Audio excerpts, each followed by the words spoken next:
Baik, selamat siang.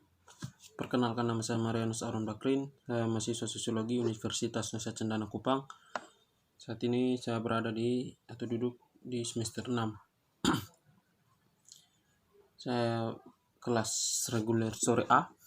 Jadi di dalam video ini saya akan menganalisis kebijakan atau politik kebijakan yang mana berkaitan dengan isu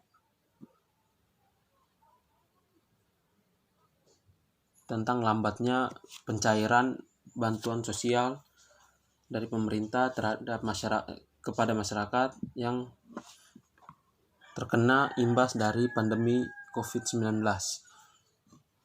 Kemudian di sini juga saya akan mengaitkan juga dengan suatu berita yang mana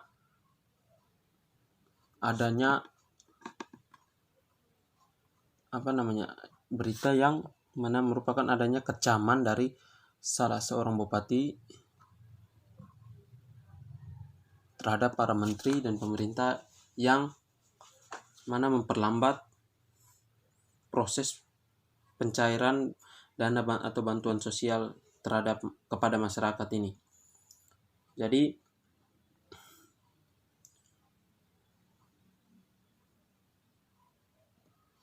corona ini memang merupakan suatu pandemi yang sangat meresahkan seluruh masyarakat. Akibat dari adanya corona ini, segala aktivitas menjadi terganggu.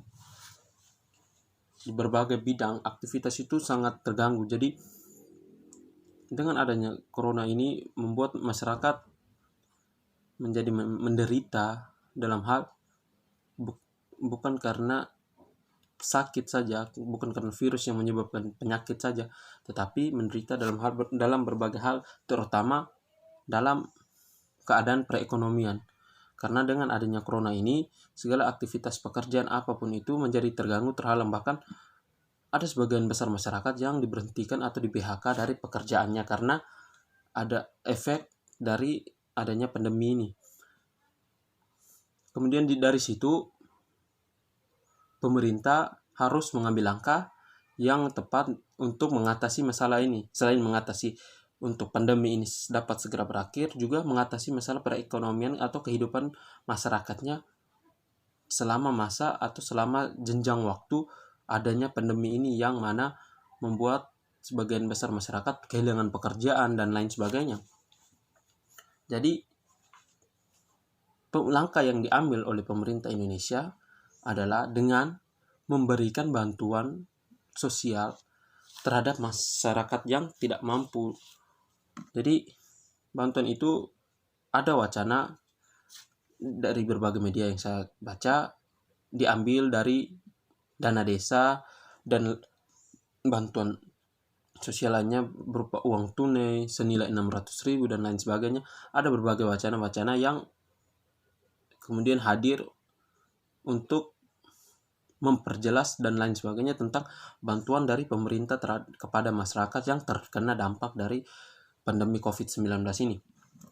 Di sini sampai pada saat ini nyatanya langkah yang disampaikan itu belum terrealisasi dengan baik, dalam artian bahwa apa yang telah menjadi wacana dari pemerintah tersebut tidak atau belum dijalankan atau disalurkan kepada masyarakat. Karena sampai saat ini masyarakat masih merasa resah karena bantuan itu belum sampai kepada tangan masyarakat. Sebagian besar, mungkin ada beberapa daerah yang sudah mendapatkan bantuan dari pemerintah, entah itu bantuan dari yang direncana atau diwacanakan oleh pemerintah pusat, yang mana diambil alih oleh pemerintah daerah untuk penanganannya, ataukah itu merupakan bantuan dari pemerintah daerahnya langsung, tidak atau terlepas dari bantuan dari pemerintah pusat. Itu saya kurang tahu, tetapi yang saya lihat atau saya alami selama ini bahwa sebagian besar masyarakat itu resah. Karena apa? Mereka menunggu kapan bantuan itu segera hadir atau segera mereka dapatkan. Jangan-jangan ini hanya sebagai wacana dari pemerintah saja, tetapi tidak terrealisasikan dalam kehidupan nyata. Kemudian beberapa waktu terakhir ada perdebatan di antara para menteri, yang mana menteri sosial melibatkan menteri sosial, menteri dalam negeri, menteri desa dan pembangunan dan lain sebagainya, yang mana mereka membuat berbagai aturan yang berkaitan dengan penyaluran dana dari bantuan sosial ini. Kemudian akibatnya daripada itu membuat timbul berbagai masalah dan juga membuat berbagai kepala daerah merasa bingung. Karena misalnya dari informasi yang saya peroleh atau berita yang saya dapatkan bahwa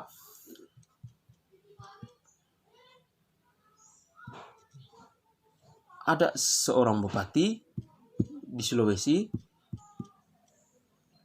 itu Bupati Boltom Timur kalau tidak salah,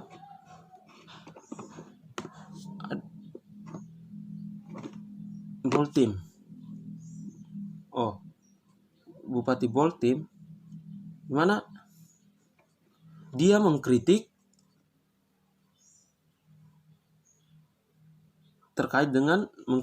pemerintah dan juga menteri terkait dengan pendistribusian bantuan sosial.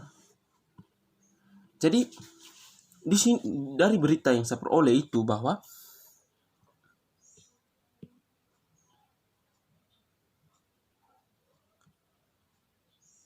dia mengatakan bahwa para menteri ini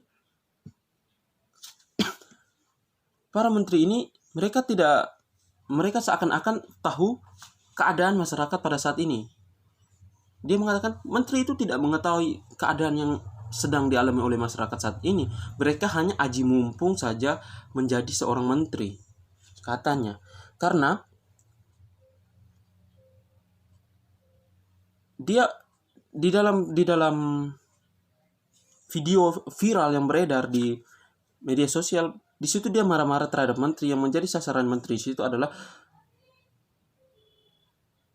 Menteri Desa, Pembangunan Daerah Tertinggal, dan Menteri Transmigrasi, juga Menteri Sosial, dan juga Menteri Dalam Negeri.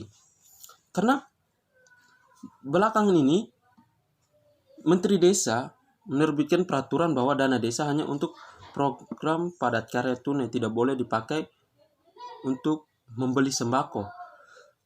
Tidak lama berselang kemudian, Menteri Dalam Negeri yaitu Tito Karnavian menerbitkan aturan yang meminta bupati memerintahkan kepala desa merevisi dana desa untuk dipakai dalam penanggulangan COVID-19 ini. Jadi di sini menurutnya kan lucu. Dia mengatakan lucu, Menteri Desa enggak kasih. Kemudian Menteri Dalam Negeri seminggu kemudian kasih. Maka di sini dia mengatakan bahwa menimbulkan kebingungan. Dia sebagai seorang kepala daerah menjadi bingung langkah atau jalan mana yang harus dia ambil. Karena di dalam menteri juga terjadi bertolak belakang pendapat yang berbeda, usulan aturan yang berbeda, sehingga sampai kepada kepala daerah mereka jadi bingung. Ini mereka harus pakai dana ini untuk apa? Siapa sasaran yang harus kena? Jadi akhirnya bupati ini dia dari berbagai kebingungan dan lain sebagainya, dia mengambil keputusan untuk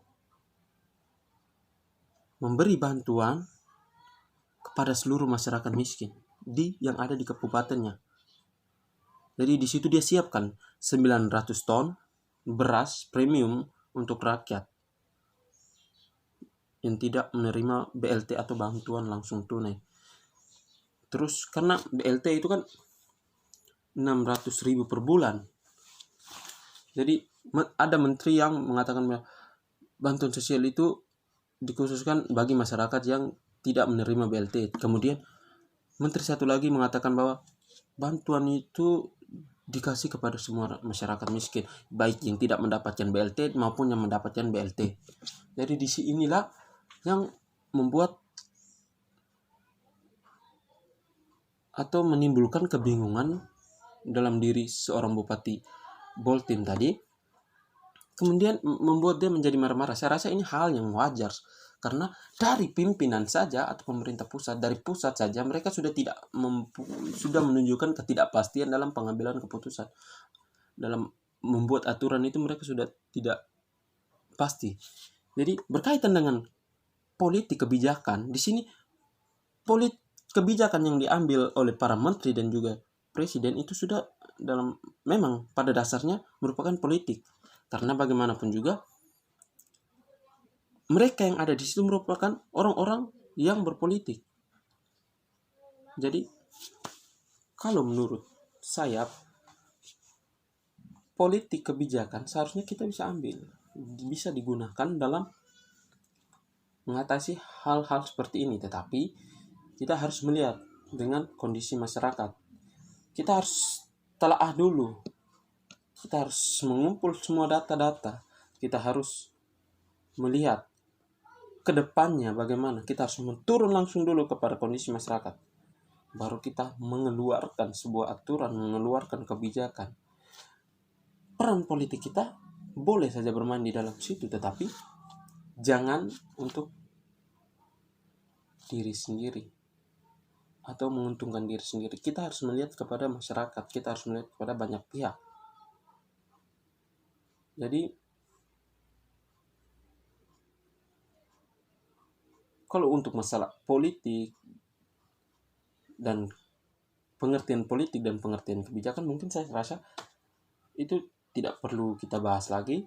Tapi di sini politik kebijakan, bagaimana politik kebijakan itu bermain agar rujukan utamanya yaitu kesejahteraan masyarakat itu dapat benar-benar terwujud. Jangan kita membuat kebijakan yang mana menimbulkan suatu masalah baru di dalam masyarakat. Tujuan kita adalah untuk kebaikan bersama. Jadi apapun yang harus kita lakukan itu demi tujuan tersebut, yaitu kebaikan bersama. Jadi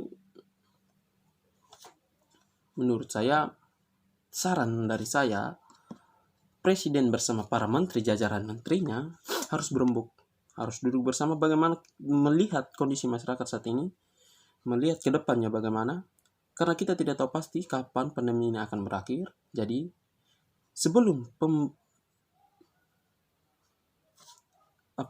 wacana ini dijalankan atau disalurkan kepada masyarakat,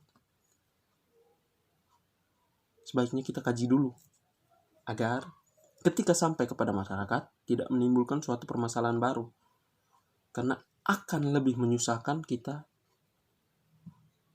Maksud saya akan lebih menyusahkan pemerintah dalam mengatasi negaranya, masyarakatnya ini. Jadi semua ini saya rasa kembali kepada presiden. Bagaimana presiden menetapkannya?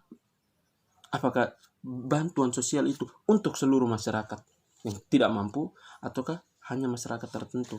Misalkan yang sudah terima BLT tidak bisa mendapatkan lagi, atau bagaimana? Seharusnya presiden harus mengambil langkah yang tepat untuk saat ini. Mungkin sekian dari saya. Terima kasih. Selamat siang.